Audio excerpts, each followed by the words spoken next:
देश में एक नई पार्टी आई है, कॉकरोच जनता पार्टी, जिसका स्लोगन है मैं भी कॉकरोच। उसी तरह जिस तरह मैं भी चौकीदार, मैं भी आम आदमी पार्टी टाइप। ऐसा क्या हुआ जो एकदम इस पार्टी की चर्चा इतनी तेज हो गई? एक झटके में इंस्टाग्राम पर इतने फॉलोअर बढ़ गए कि बीजेपी जैसी पार्टी रातों रात पछाड़ दी गई। देश का बेरोजगार युवा उस पार्टी का दीवाना हो गया। इस कहानी को समझे उससे पहले समझना होगा ये सब शुरू कैसे हुआ और इसके पीछे की असली वजह क्या है। वजह चीफ जस्टिस ऑफ इंडिया का वो बयान जो कॉकरोच जनता पार्टी का जनक बन गया। दरअसल 15 मई 2026 को सुप्रीम कोर्ट में सीनियर एडवोकेट का दर्जा पाने की कोशिश कर रहे एक वकील की याचिका पर सुनवाई के दौरान सीजीआई ने कुछ संदर्भ में यह टिप्पणी की थी।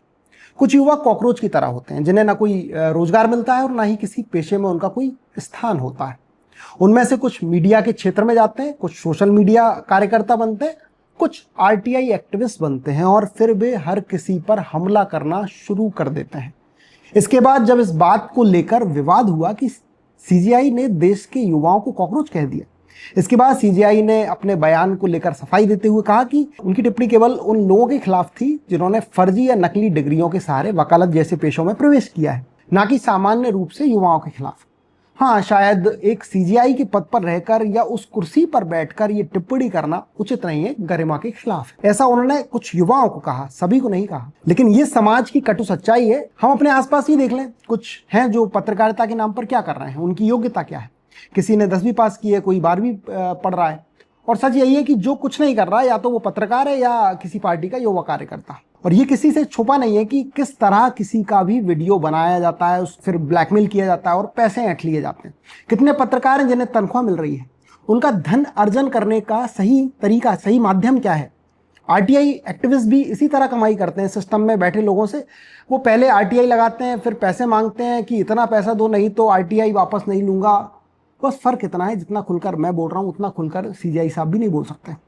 अब कुछ लोग बोलेंगे ये तो हर फील्ड में हो रहा है, हर फील्ड का यही हाल है, हर जगह है। बिल्कुल है, लेकिन फिलहाल उस बयान की बात कर रहे हैं जो दिया गया है। अब बात आती है फर्जी डिग्री को लेकर, तो ये भी सच्चाई है कि आपको जिस चीज की भी डिग्री चाहिए सब उपलब्ध है, बस पैसा देना है, डिग्री आपको मिल जाएगी।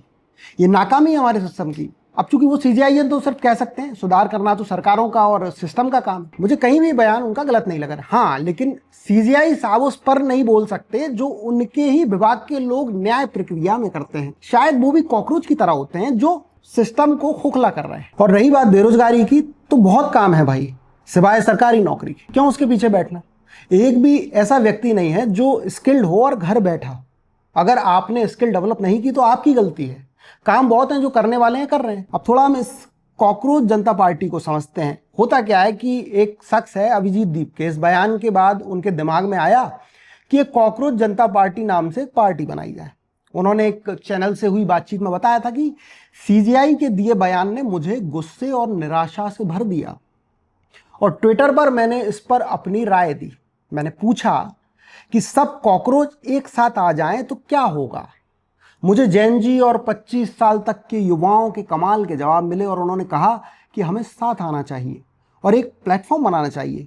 इसने मुझे आइडिया दिया कि हमें ऑनलाइन एक पैरोडी पार्टी बनानी चाहिए जिसका नाम कॉकरोच जनता पार्टी हो। अगर आप हमें कॉकरोच कह रहे हैं तो ठीक है, हम कॉकरोच जनता पार्टी बनाते हैं।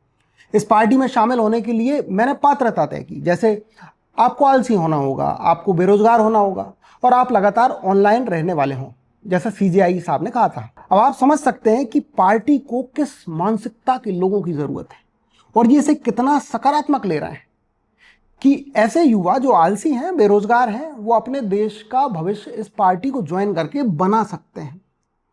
आगे बातचीत में खुद बताया कि इसके बाद मुझे कुछ सालों के लिए आम आदमी पार्टी के साथ काम करने का मौका मिलता है, जहां मैं उनकी कम्युनिकेशन टीम में था।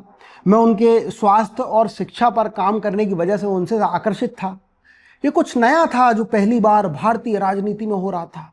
जैसे आज कॉकरोच जनता पार्टी नई है, ऐसा ही मुझे लगा कि वो कुछ नया बदलाव लाने जा रहे हैं। मतलब उन्हें लगता है जिस तरह आम आदमी पार्टी बनी थी उसी तरह वो कुछ नया करने जा रहे हैं। अगर उन्हें ऐसा लगता है कि आम आदमी पार्टी अच्छा कर रही थी तो उसी पार्टी में काम कर सकते थे। अलग एक नए नाम के साथ पार्टी बनाने की क्या जरूरत है? क्योंकि ऐसे लोग जानते हैं लोगों को कुछ नया चाहिए। उन्हें अच्छी तरह पता है कैसे लोगों के गुस्से को इस्तेमाल करना है। उनका इस्तेमाल करके कोई कैंपेन शुरू किया जा सकता है। अब अगर आप थोड़ा सा भी दिमाग लगाएंगे तो आपको पूरी कहानी समझ में आ गई होगी। इस देश में तमाम आंदोलन हुए हैं जब से देश आजाद हुआ है और हमें सिर्फ और सिर्फ नेता ही मिले हैं, उसके सिवा कुछ भी नहीं मिला। आंदोलनों से नेता निकलते हैं और उसी सिस्टम में जाकर बैठ जाते हैं और जनता के हाथ आती है पुलिस की लाठियां और एफआईआर। आप इतिहास उठाकर देख लो, जेपी आंदोलन से कौन से नेता निकले? नीतीश कुमार, लालू प्रसाद यादव, मुलायम सिंह, उन्होंने आपके लिए क्या किया? अन्ना आंदोलन से क्या निकला? इन्हीं कॉकरोच पार्टी वालों के प्रिय अरविंद केजरीवाल, इन्होंने क्या किया?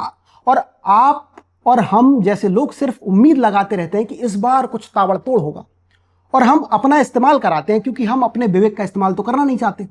हाँ, ये सच है कि आप भी थक चुके हैं सिस्टम से, सरकार के काम करने के तरीके से, लेकिन ये इसी तरह चलेगा जिस तरह चल रहा है। वही चेहरे जो पैकिंग बदलकर दूसरी पार्टी के नाम से आपके सामने होंगे। जैसे एक ब्रांड फेल होने के बाद खुद को दूसरे नाम से रीलॉन्च करता है और उसी प्रोडक्ट को नए नाम के साथ उसी में रख देता है, लोग समझते हैं कुछ नया आया है। उसी तरह ये नई पार्टियां, नए नए नामों से आंदोलन, सब वही पुराना घिसा पिटा है। और ये इस तरह के लोग आपका फायदा उठाते ही रहेंगे। वो कोई अलग व्यवस्था लेकर नहीं आने वाले, वो चली आ रही व्यवस्थाओं का ही हिस्सा हैं, और अगर आ भी गए तो चौपट करने के अलावा कुछ नहीं करने वाले। ये सिर्फ एक एजेंडा है जो सेट किया जा रहा है कि जो बांग्लादेश में, नेपाल में हुआ, वैसा कुछ जंजी भारत में किया जाए। और युवाओं से निवेदन है कि आप आपके विवेक का इस्तेमाल करें, ऐसे फालतू की मुहिम का हिस्सा ना बने। इस बारे में आप क्या सोचते हैं? अपनी राय कमेंट बॉक्स में जरूर लिखिए। और अगर आपको हमारा वीडियो अच्छा लगा तो चैनल को सब्सक्राइब जरूर कीजिएगा। धन्यवाद।